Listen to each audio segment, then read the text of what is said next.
It's not that easy. There will be, on this second pass, there will be separation from the trailing section of it, which will come into downwind.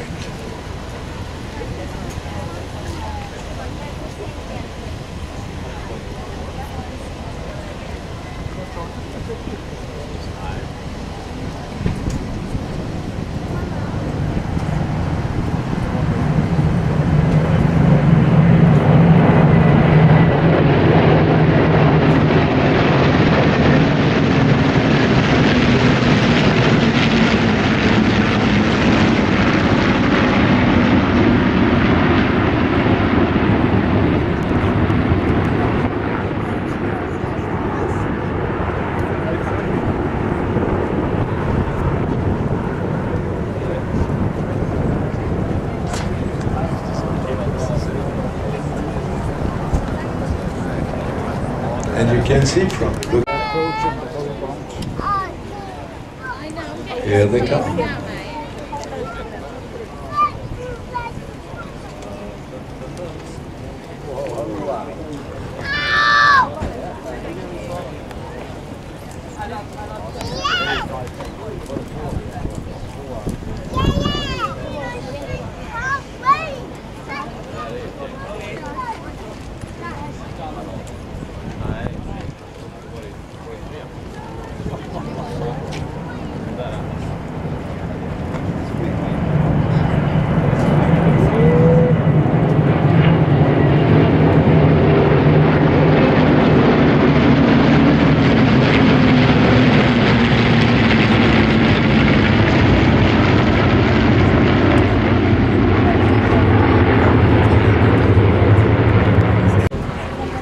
Of the Bearcat using this beautiful, magnificent gladiator.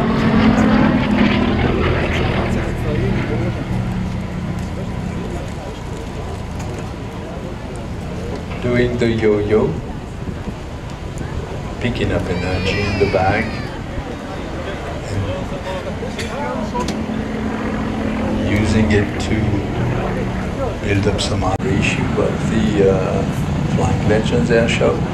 The joker was Stephen Gray, with his Bearcat, and once he flew it using the Hawk 75. But Steve has decided, as we mentioned earlier this afternoon at the beginning of the show, Steve has decided that this is today to repeat his assembly.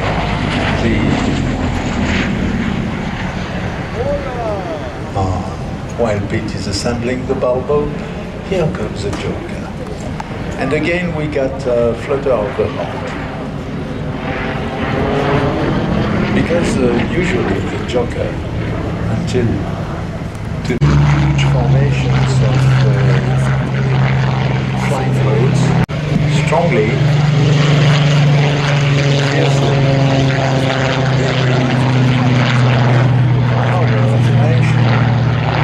Balbo designed a few little adventures.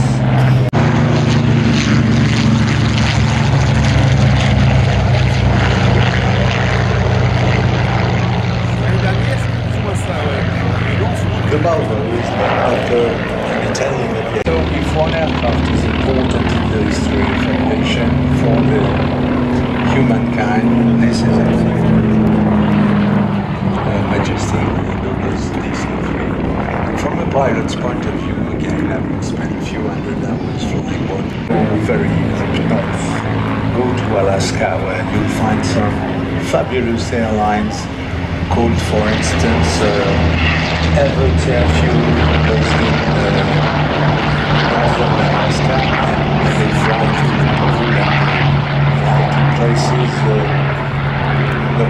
saying there is no life limit. Officially, there is no life limit on the DC-3 airframe as long as it is properly maintained, which is unique and has never been done before or after for any type of aircraft in the history of aviation. So this is a machine which started its life in 1930. Lows of movie aesthetics. It would have been this aircraft. Look at it. Look at the nose of the DC-3. It's an aircraft which seems to be smiling. It has an upturned nose. Sound.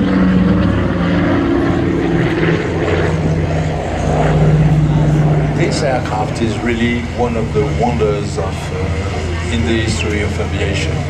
And today it's flown by people who rack it. It turns like a transport aircraft was not intended to be.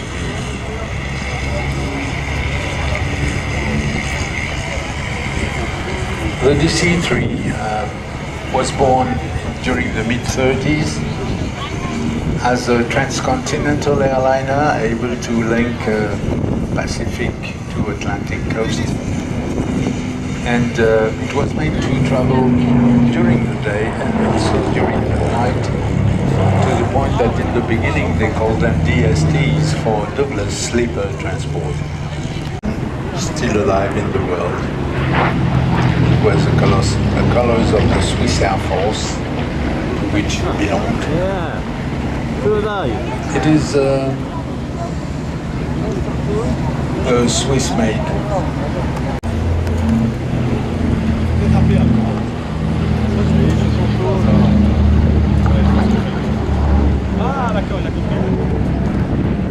DC-3 thinking it's an Airbus pulling up like mad. At 1,000 flies under.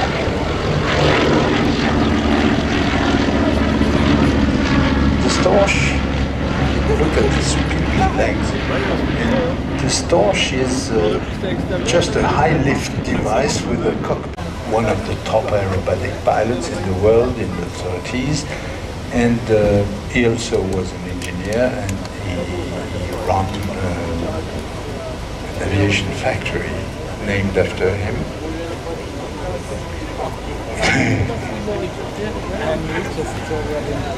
And Gerhard Fiedler and his team of engineers designed this incredible flying machine, which in terms of intelligence and engineering, even if it's not a fast flying machine. Leroy Grumman, the founder of the firm, was an engineer who believed that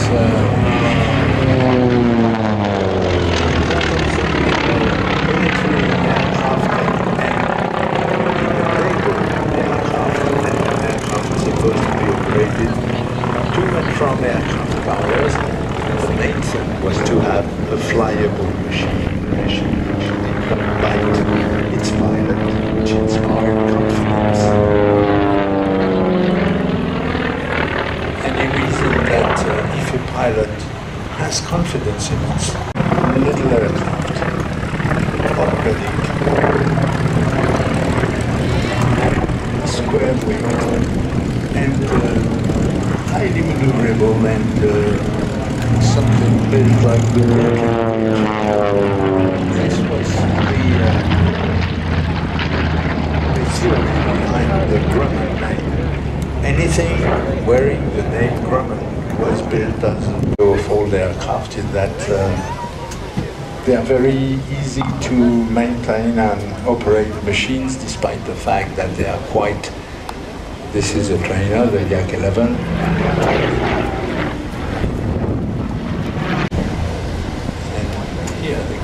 here come the Yaks.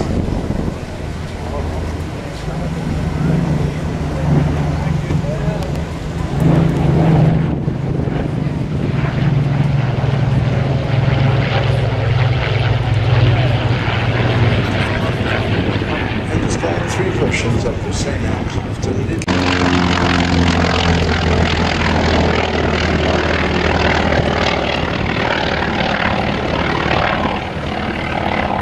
This is the aircraft taken off. This is the flying machine. You know, for instance, 12 men walked on the moon. The astronauts from the Apollo program from NASA. Most of them had never even flown in a drug. The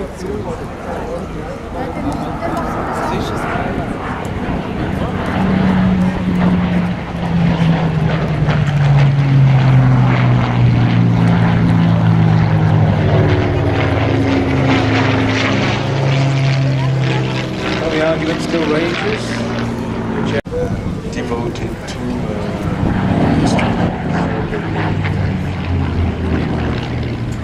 and I'm told that this is quite waiting list is long to be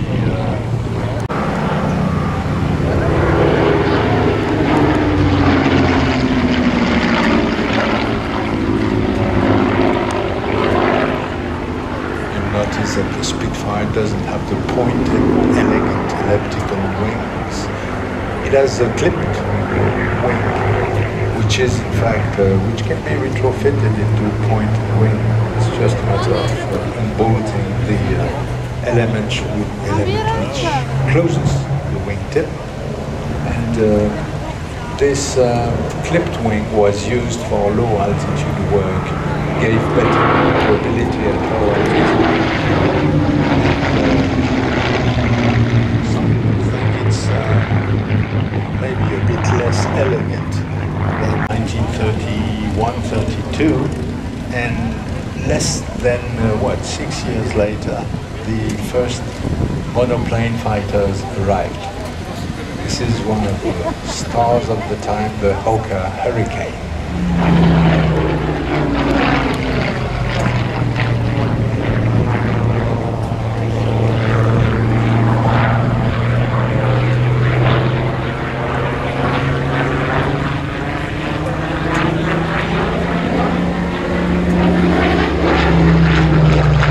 Designed by a man who was to become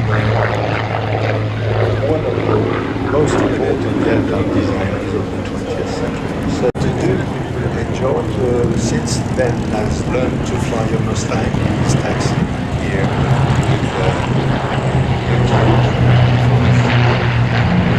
and here come the Hawkeyes.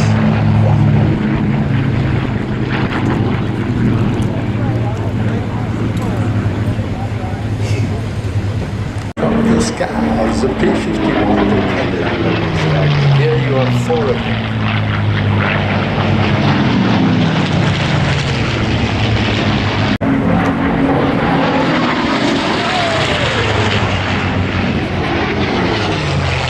The fighter collection based here in Duxford. The Shadowwork collection aircraft is flown by Mr. Dennison, and the number 2 Gladiator, which is in fact the leading aircraft, is flown by the fighter collection's chief pilot, who is also the flight director for this air show, Pete Kinsey. There's one word which can describe the Gladiator from a pilot's and car aficionado point of view. If you want to compare an aircraft with a Bentley, a vintage Bentley, this is it. Soft, smooth, precise, a bit heavy, but more than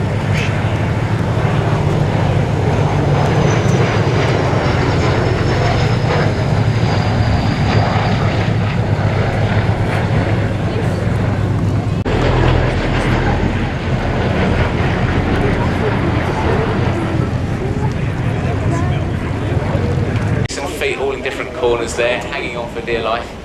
The manoeuvre there called the Longchabak, and that's actually a Hungarian word, and it means something like headache or hangover. I think you can see why.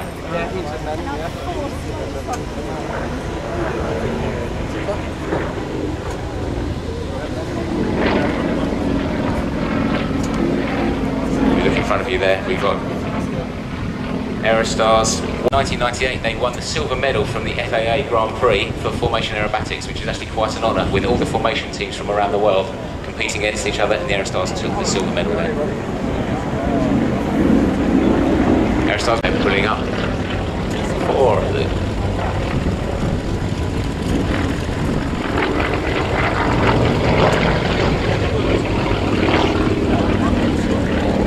If you look out to the right now, the Aerostars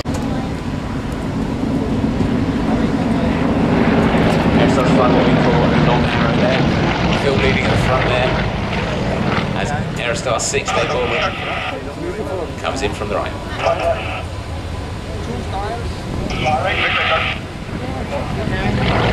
There, and he's calling the manoeuvres. Although well rehearsed, they like to hear him call them so they know exactly when he's going to be pulling and pushing on the aeroplane so they can actually get it timed to perfection.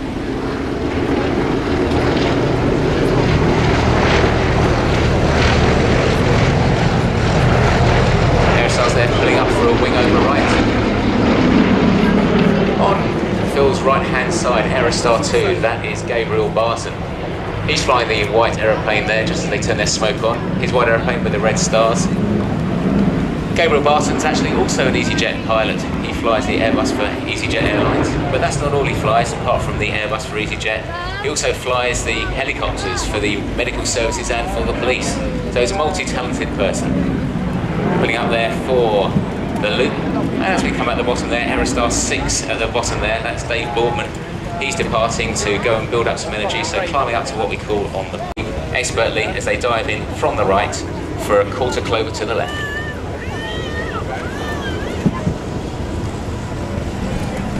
Good afternoon. Good afternoon, Sam. Good afternoon, everyone, and welcome to the 2013 Aerostar's Yak display team. The Aerostar's display team right out in front of you in their famous 6-ship routine, just pulling away from crowd after the very rare over the crowd arrival there. The Aerostars are flying the Yakoflov Yak 50 airframe. That's a single-seat aeroplane that was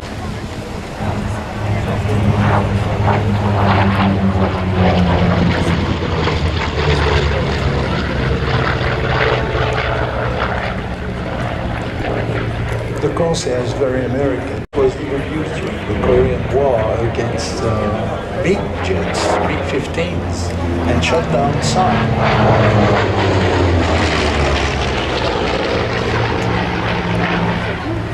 The Sea Fury was operated from aircraft carrier, and when you look at the beast, you're frightened because you say you just try to see yourself being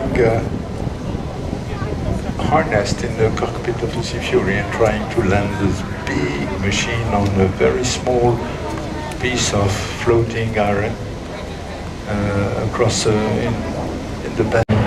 Very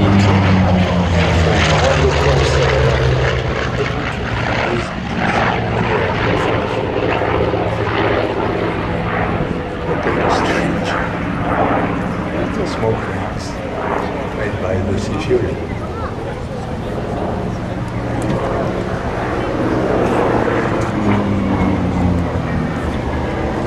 They have special dispensation to talk to each other in French. Probably. They're allowed to talk to each other. They're not supposed to. But normally, it's got to be in English. But you know what? During the that's very special. That's where it shows that the radio chat is kept to here instead of being an air show which is run by somebody behind the microphone who tells the pilot this.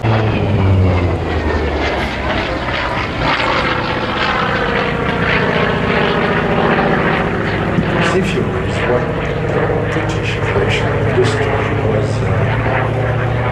November of 1945. After that came the jets.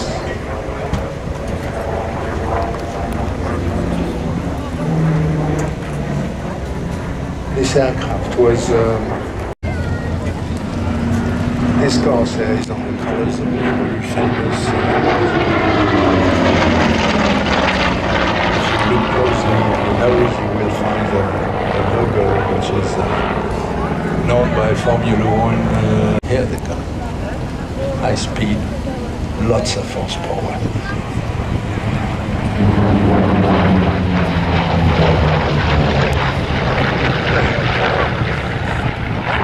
Automatics mostly, and due to the power to weight ratio, these were very soft. Gentle aerobatics.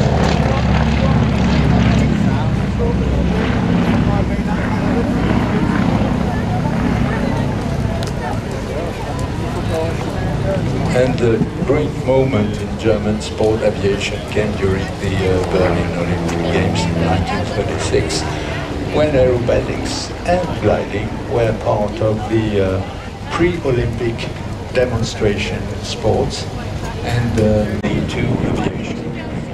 Flying was a big thing at the time, and flyers were heroes. And so while you had airliners like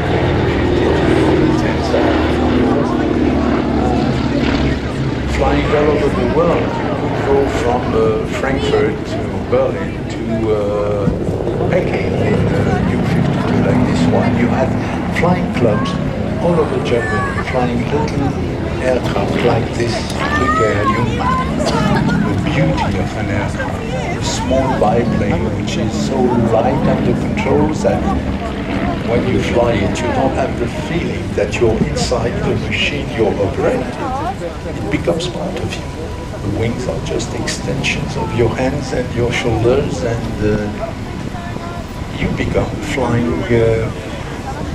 body. And flying this afternoon for us with lots of sweet and delicate handling of the beautiful machine is our girl of the day, not Anna Reich, which was star flyer in Germany at the time. She was test on very famous, and she was also there was a Nancy Barton. But this insignia on his Curtis wearing the tricolor, the French roundels, and in the sky you have the Airbus of the 30s, the 52, long-range airliner, short-range airliner, medium-range airliner, name it, you have it. This one is operated by Lufthansa, and Lufthansa is quick word about Lufthansa. It's a world's oldest airline, because Lufthansa is based on a company called DELAG. DELAG was an airline using and operating airships in 1913, before World War I. And DELAG was, they had a very limited network, but mostly they were selling joyrides and cantilever wing. And one of the most formidable creations of the world was just taking off now my 52. Most important airliner of the early 30s with the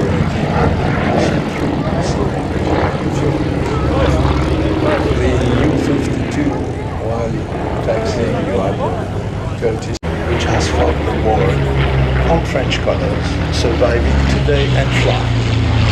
These aircraft served France and after that Europe developing as well as Curtis. And in front of us, these two aircraft, including one of the most famous of all P-40s in the world, survivors of P-40s. It's the only aircraft which have survived Pearl Harbor. It's Mr. Marchasson, which is a former French Air Force pilot and today in this very low altitude flying. Ones which are polishing the runway in front of us at low altitude. This is. So we wait for the Sunny Beach crew as they come past. Pilot Pete Kuipers, First Officer Bill Tollett, up there in the front. The feeling is that you're a little bit driving the truck around when you fly this one, the one with the short stub nose, with the red yellow engine, in fact the aircraft is supposed to be, it's not a dud, but it's not, well, this version particularly, that's the only one flying in the world on the French Air Force, because this aircraft is the only surviving aircraft who fought World War II, actually, at the French colony.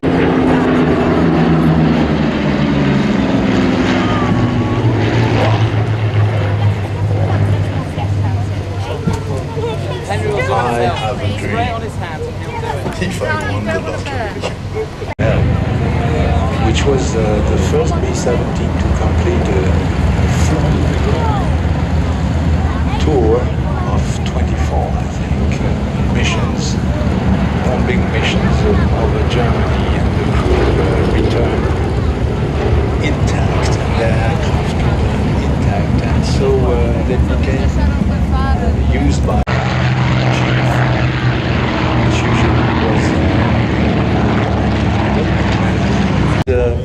these kids, most of them didn't even have a driver's license. They were only 19 or 20, and at the time, who at the age of 20 had a car? But they were flying this kind of big, huge machine. 10 men inside a B-17. It was a crew. Pilot, co-pilot, flight engineer, navigator, radio man, and the gunners manning the guns on the tail, the steam gun, and the even of the fuselage, the belly gun, the turret which was hanging B-17. In a minute.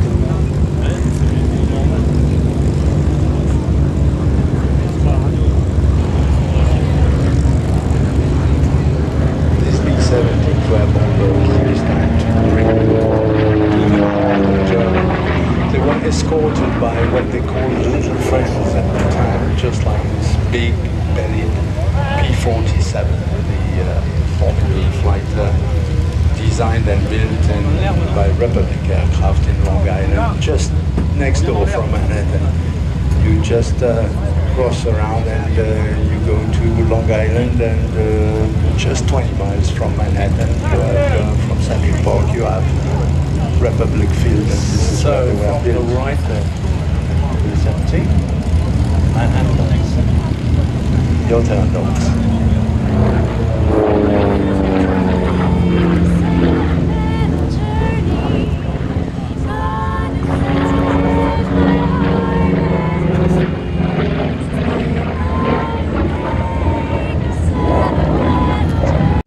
Motives, they were not always understanding, but these kids had passions for flying, not only for flying,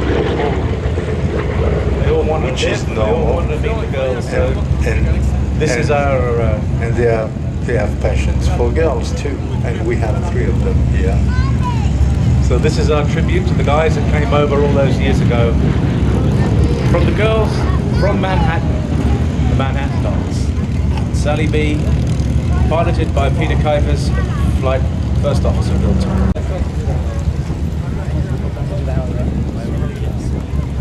No.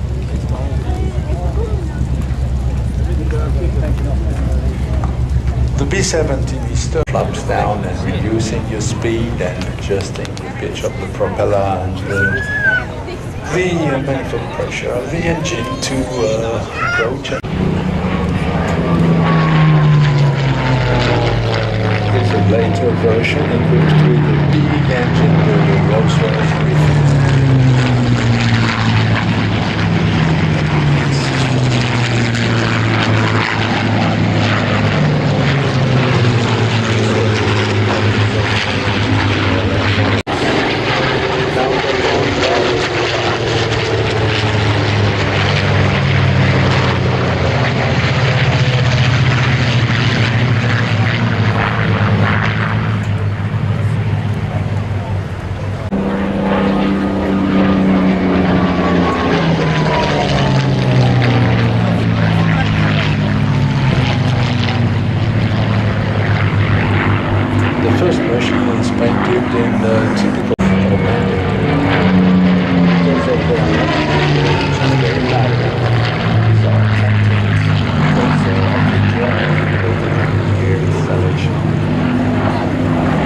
It's not an easy aircraft to take off a land. It sits on the runway when it's on its way.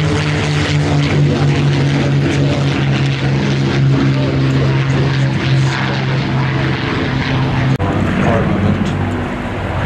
However, it's different evolutions, and the basic qualities of the Messerschmitt tanks were very propellers kept all along the line. It's a small aircraft. When you're a pilot and when you board a 109 for the first time, you just stand up screaming in terror from the cockpit because it looks like a coffin. It's all squared all around. You have this square canopy which is hanged from the side, and when you close it, it makes a big thump, and you're locked inside, and it's very, very German looking. It's very grey, very efficient looking. You have the position inside the cockpit is excellent. You're semi-reclined on your back, and it's a good position to withstand high G loads. It's a fast sensation, and it flies once in flight. The problem is to transition from ground to air, taking off or landing a Messerschmitt fighter that the German Air Force is all the time as its frontline fighter, and a small, very tiny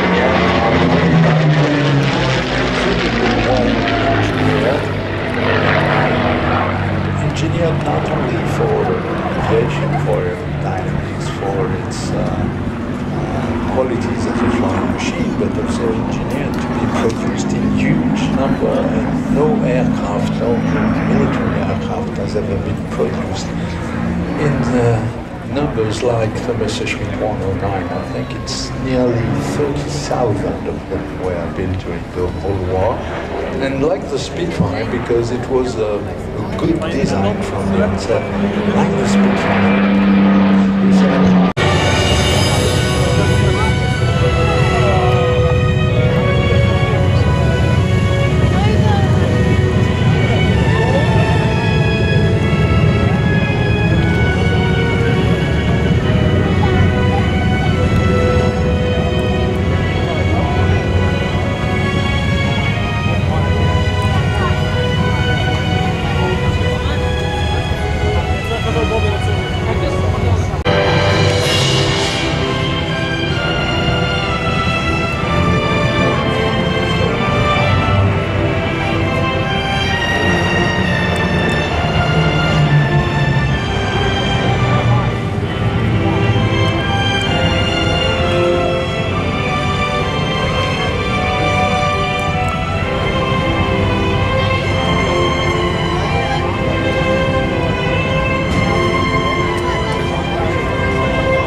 Swings are Dan Fritkin and Ed Shipley,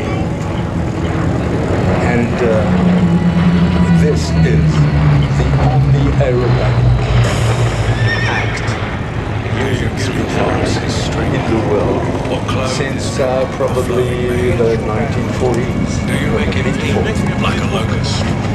striking terror with his proud snort.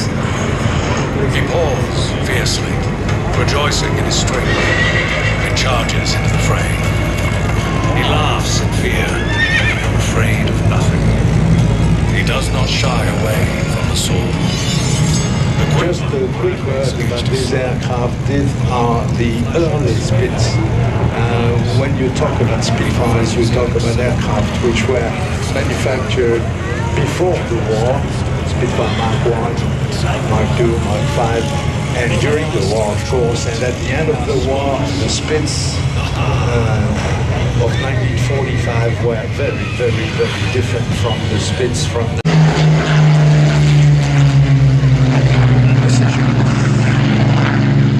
It's very difficult to talk about this fire without talking about this.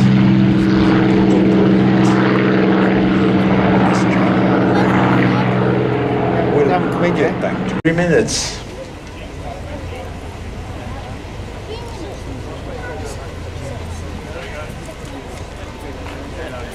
There goes Stephen Gray, and that's the moment I want you to, really want you to clap your hands, raise your hats, and wave, and salute the man. Thank you, Steve, if you hear us. Look at all those people behind.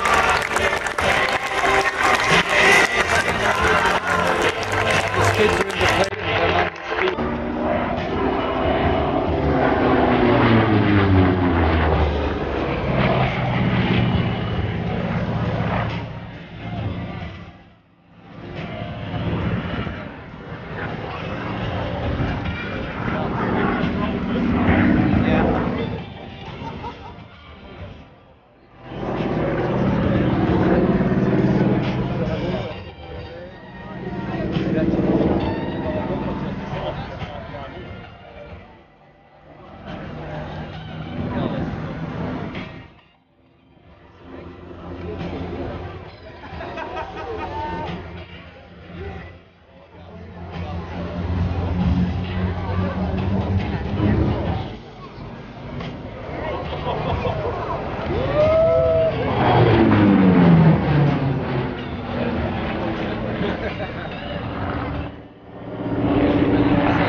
But once you're in the aircraft, no, you fly. And this is him from the left at Mach 0.7.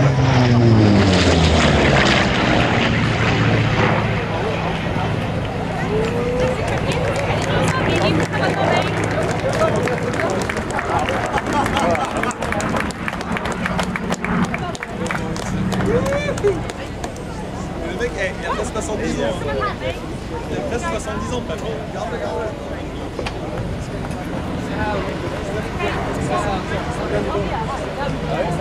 May I remind you that Stephen is this year in his 75th year.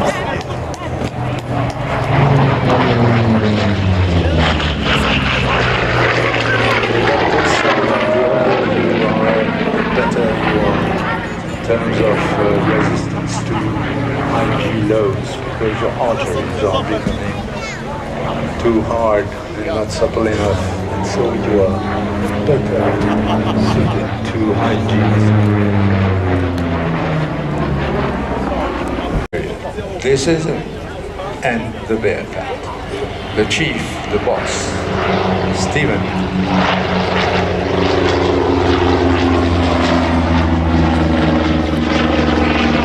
Before he comes in,